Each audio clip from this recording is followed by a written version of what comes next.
इफ्तिखार साहब, आप कैसे पोस्टमार्टम करेंगे? यहाँ पर दो किस्म के व्यूज़ हैं। ऑन साहब मुख्तलिफ चीज़ें रखते हैं और जिन जिन चीज़ों की बुनियाद के ऊपर कैंपेन इमरान खान साहब ने खास तौर पे की, और सेनेटर अफनान साहब भी कह रहे हैं, मरियम नवाज का भी थोड़ी देर पहले ट्विटर पे पैगाम है, वो कहती हैं कि अपनी 20 सीट्स पर में से 5 पे हार जाने पर ज़्यादा गम ना करें।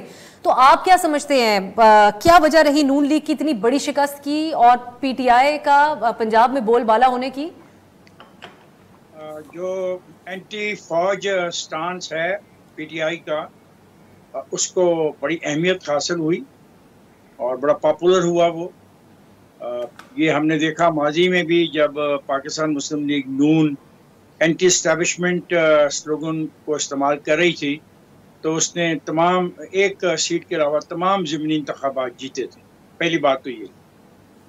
दूसरी बात है कि एक नौजवान वोटर की मौजूदगी जो बाकी साथियों ने नोट नहीं की, वो भी काबिल तवज्जो थी कि नए वोटरों का जो इंदराज हुआ उसमें जो यंगस्टर्स थे वो कन्विंस हैं कि इमरान जो कह रहा है सही कह रहा है। तीसरी बात है पाकिस्तान मुस्लिम लीग नून की नालायकी और उनकी जो इंतज़ामी सलाहियत है पार्टी को मुनज़्ज़म करने की या पार्टी को चलाने की, वो बुरी तरह कल एक्सपोज हुई। वरना लाहौर की सीटें ऐसी नहीं थी जो पाकिस्तान मुस्लिम लीग नून हार सकती। जी, अब लेकिन इफ्तिखार साहब, आज खान साहब ने जो खिताब किया, विक्ट्री स्पीच आपने सुनी होगी, उसमें उन्होंने फिर न्यूट्रल्स का जिक्र नहीं किया। आज उन्होंने अपनी तमाम तनकीद सिर्फ चीफ इलेक्शन कमिश्नर के हवाले से रखी और ये भी कहा कि उन्होंने कोशिश तो बहुत की लेकिन अवाम का इतना बड़ा समंदर निकला वोट डालने के लिए कि वो कुछ असर नहीं हो सका उसका। मोहतरमा, एक भी वाकया ऐसा नहीं बताया जा सकता जहाँ पे इलेक्शन कमीशन ने कोई मुदाखलत की हो या वायलेशन की हो अपने रूल्स की। अब ये इसलिए इलेक्शन कमीशन को टारगेट कर रहे हैं क्योंकि बहुत बड़ा मुकदमा इनका इलेक्शन कमीशन ऑफ पाकिस्तान के पास पेंडिंग है।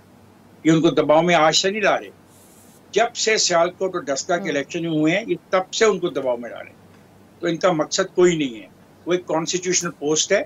अब ये हर कॉन्स्टिट्यूशनल पोस्ट को दबाव में लाने की कोशिश कर रहे हैं, इसलिए कि इन्होंने ये 16 सीटें जीती हैं, 15 सीटें जीती हैं। ऐसा नहीं होता।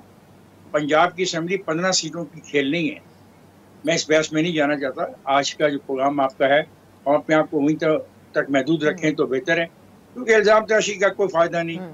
हर आदमी ने इसको तस्लीम किया है, जो हारे हैं उन्होंने तस्लीम किया है और अच्छी रवायत हुई है।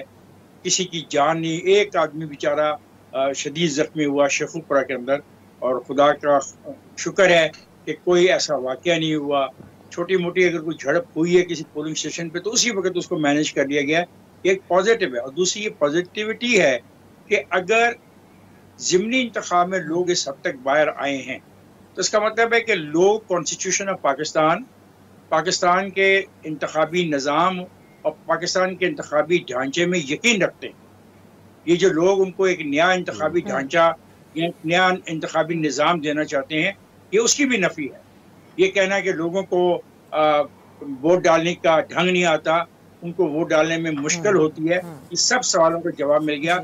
ऐसा नहीं होता। बिल्कुल लोग आए और लोगों ने, हालांकि मौसम में हबस था क्योंकि 2 रोज पहले कुछ मुकामात पे शदीद बारिश हो चुकी थी।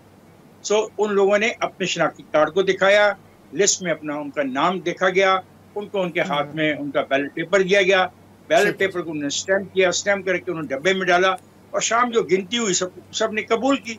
तो वे धांधली में कहां से आ गई? सही, मैं एक ब्रेक, अगर अफनान साहब इजाजत दीजिएगा, ये कहते हुए कि यकीनी तौर पे इफ्तिखार साहब जैसे कह रहे हैं कि ये प्रोसेस जब होता है ये बड़ी जमहूरियत की जीत होती है, खासतौर पे टर्न आउट ज़्यादा हो, और जिसमें इफ्तिखार साहब ने बताया कि नौजवानों की तादाद ज़्यादा निकली है, और ये भी एक बड़ी खुश आइंद बात है कि जो नौजवान है वो जानते हैं अपने वोट का हक इस्तेमाल करना।